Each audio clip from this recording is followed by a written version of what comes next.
Hey guys, Ramon with you here from OSA Tennis 360, and today I want to quickly guide you through the best forehand in the game, and that's my man Roger Federer.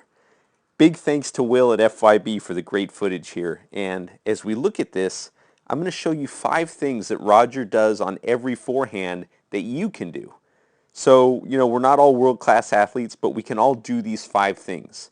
So by the end of this video, you should have a clear idea of some of the elements that make this one of the best shots in the history of tennis and how you can utilize these aspects into your forehand. So let's get started. The first thing you'll notice is that Roger takes a split step each time he prepares to hit the ball. And this does 2 things. It acts as a timing mechanism that allows him to make an athletic move towards the ball as soon as it's struck. So there's his split step. You can see as soon as he lands, he's ready to start moving. Okay, so let's watch it one more time. So the ball is being struck by his opponent here, and he lands, and then he's ready to start positioning himself to hit the shot. Okay, so that's number 1. Always make your split step.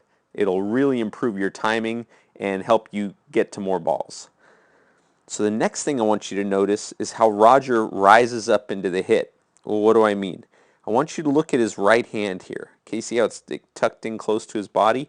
What you're going to see is as he prepares to begin to rotate his hips into the shot, you're going to see his right hand kind of follow that line, and as it rises up into the hit. And what this does is it's almost as if he's going around a ball here, right? But what you can't see is that the rising motion is mirroring the flight of the incoming ball. So as the ball rises off his opponent's racket, Roger's racket begins to rise. And this connects Roger's racket to the ball and helps greatly in his timing. So you can do this too. Just get into the habit of rising with the incoming ball and mirroring the flight of the ball, and you'll notice that your timing improves dramatically. Okay, third, let's look at Roger's positioning. Okay, as you can see, as he's set up here, he's already in great position. And he always seems to be the proper distance from the ball so he can get his arm extended into the hit. And without getting into footwork into this video, just realize that if you're at a comfortable distance from the ball, it will allow you to develop a consistent contact point, which will ultimately improve your consistency, control, and power. And you see Roger is at that perfect, comfortable distance here. I'm going to freeze this picture for a second because it really goes into our next topic. But again, you see his positioning is great, and you'll see this on the majority of Roger's forehands, as his positioning is always right where it needs to be. And this leads us to the contact point. Now, this is a difficult angle to see this from, but after studying hours and hours of tape, you're going to notice that Roger almost always makes contact with his arm at the 45-degree angle.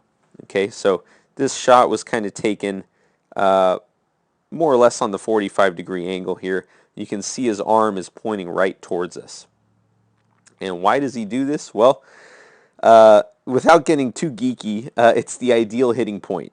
It's the point where the vertical and the horizontal axis meet, and it gives him the power of decision of where to hit the ball. So if you haven't seen my video on the 45-degree angle yet, go to my website and sign up for my newsletter, and I'll be happy to send that to you. So if you can make contact at the 45-degree angle, you'll have effortless power and the ability to change the direction of the shot with a slight feathering of the wrist. And again, I go into more detail on this on my video, and head over to my website and I'll send that to you.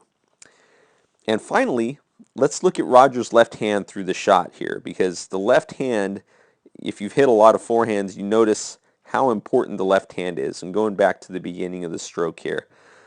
Again, your non-dominant hand, so if you're a lefty, this would actually be your right hand.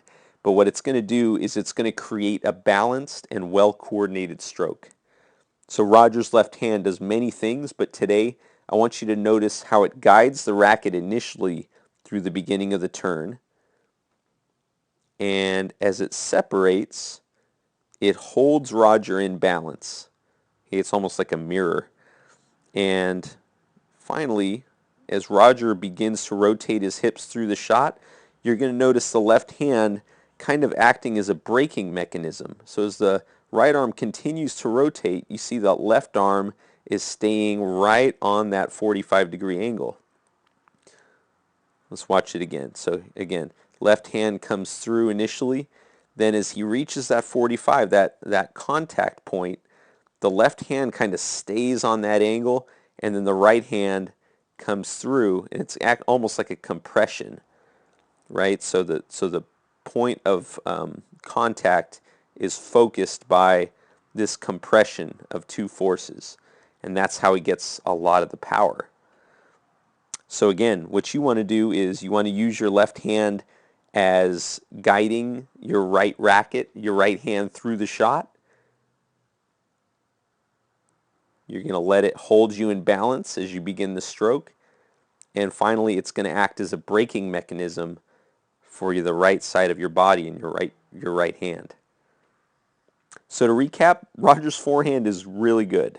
And it's partly because he makes a split step, he rises up into the hit, he gets phenomenal positioning, he makes contact at the 45-degree angle, and he uses his left hand like a violinist. Thanks so much for watching this video. I hope it gave you some insight into one of the most beautiful shots out there, and more importantly, how you can use some of these elements in your game. So if you like more videos like this, go ahead and click subscribe and head over to my website by clicking here. Sign up for my newsletter and I'll send you a free gift. Thanks again. Bye for now.